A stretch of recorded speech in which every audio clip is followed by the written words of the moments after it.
So, when I was first presented with the opportunity to possibly give a TED Talk, I jumped at the chance because I thought it would be so cool to stand here and share something.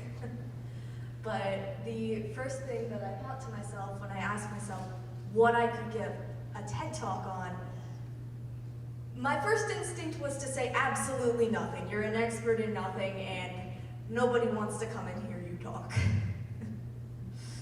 But that was my anxiety speaking, and my anxiety is now telling me to please run off stage because I hate this, but hopefully, let's get through this. Oh joy.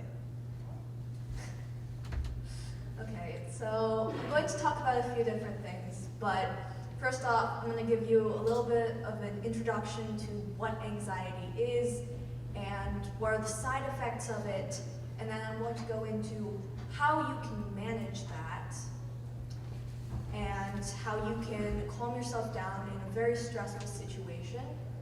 And then I'm going to talk about recapping after a stressful event happens and what you can do to learn from that event. So first off, for legal reasons, I cannot give you medical advice. I'm not giving you medical advice. I'm just trying to share something from my personal experience that has helped me overcome my anxiety and the symptoms of it.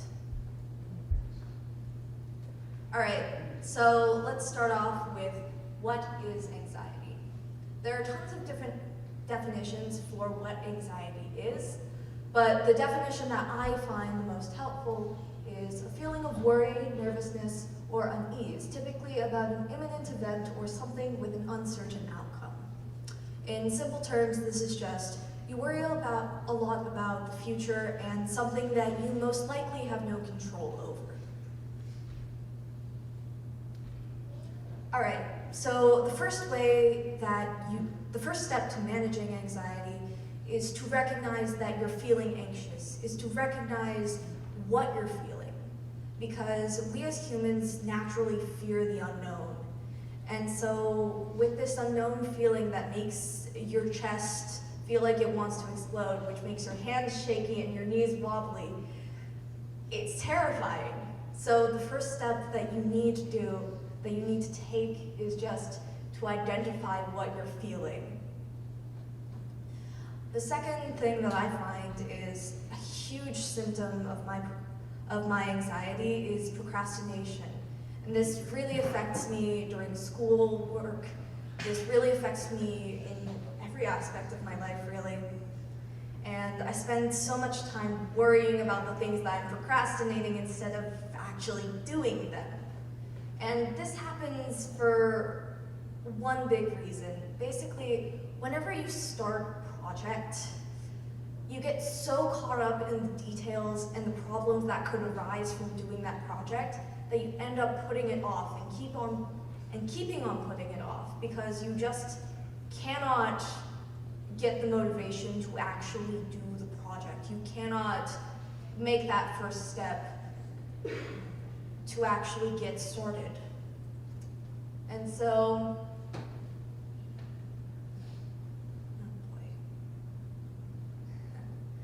So the first step to taking control of your anxiety is managing the side effects of it.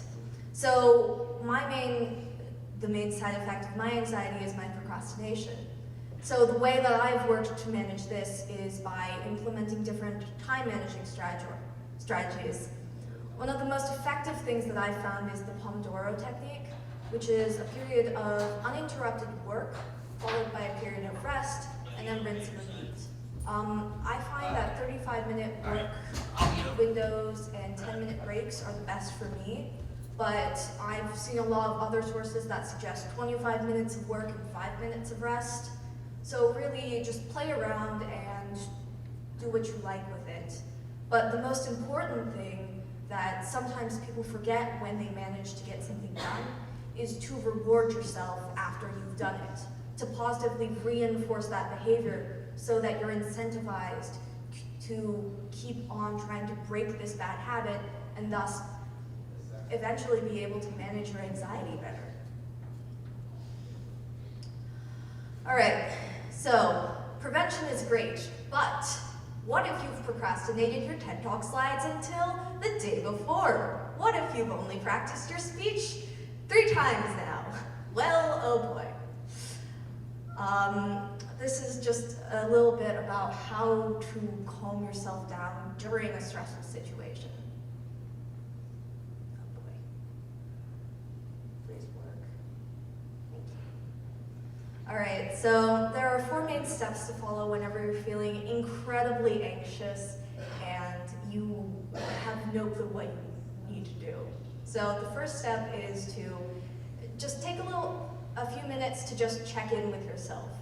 Figure out what is going on and figure out how to manage just a few of those emotions, because it's all well and good to stick your emotions all in a box and put it on a shelf, but eventually the shelf will fill up, the shelf space will fill up, and then you'll put the boxes on the floor, but the floor space will fill up, and eventually the room is filled with boxes of anxiety and you have no clue where to start. So it's worth it to take a few minutes out of your time to just check in with yourself and try and manage those feelings, then come up with a plan to do your work. So the first step is to check your breathing. Whenever you become anxious, you have a tendency to hold your breath, which then later causes, sometimes in the most severe cases, hyperventilation. And hyperventilation isn't great, especially because it may or may not lead to a panic attack. So there are different breathing strategies, but one that I especially like is the 4-7-8 breathing strategy, which is you breathe in through your nose for 4 counts, you hold your breath for 7, and then you breathe out through your mouth for 8 counts.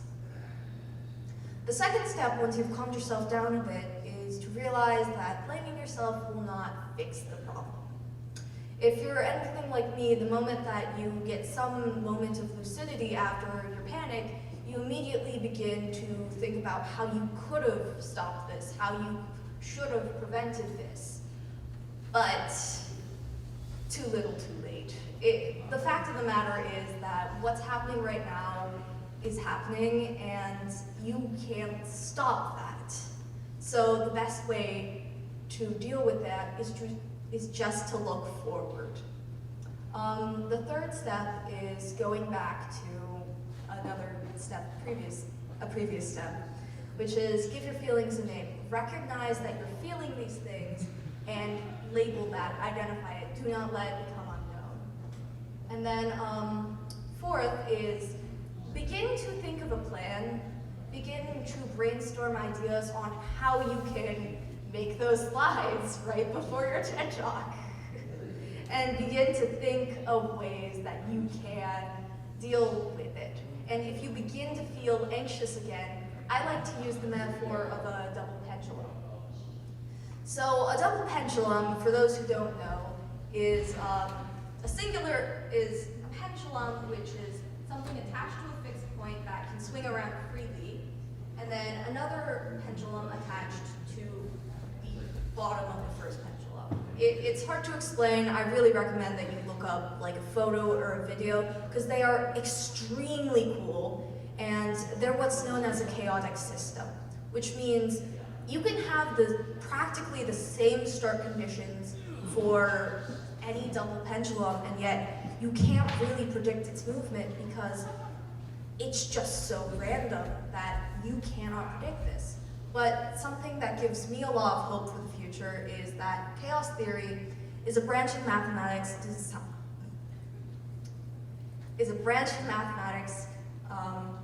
that observes the seemingly random, and it establishes patterns within it. It establishes patterns that allow us to learn from these random events. And that's what I want to talk about now. So, damage control. Once you've finished a stressful event, the best thing that you can do for yourself is to not repeat the blunders that you've made, is to take a look at where you've gone, and first of all, don't let this become another source of anxiety. I I know I'm going to be thinking about this moment years from now, and when I'm trying to sleep, and maybe when I'm in the shower, and it's not going to be pleasant, but the best thing that you can do for yourself is to understand this is a learning experience. Everything is a learning experience. And so second of all, identify what went wrong and make a plan. For me, should I have procrastinated my slides? No. Should I have practiced this speech more? Yes. But did I? No. So we're here now. So the third is to make a plan to work on the skills that you've identified you need to work on. For me, that's procrastination. So like I talked about, the Pomodoro technique, and other ways to find the motivation to start, well, your project or whatever you need to do. And then the fourth thing that you need to do is one of the hardest. You need to reflect on the embarrassing moments. You need to reflect on your, well, not your finest moments, and you need to see the distance that you've come and recognize the distance that you have to go. For me, this is not the best speech that I've given. I really hope this won't be the best speech that I give, but the fact of the matter is that I've tried my best, and I need to be proud of that. And however hard that may be, and however embarrassing this might be to watch back in a few years, it's valuable to see where you've gone and to recognize that this isn't where you're going, this is just the first step. So, in conclusion, this wasn't great, but it went a lot better than I was expecting. And so, I'm very proud of myself. And at the end of the day, that's what matters. You need to realize that you can be proud of not your finest moments, but you need to understand that these are learning experiences, and, well, this is the way to the future. Oh boy. Come on. Oh, come on. Thank you.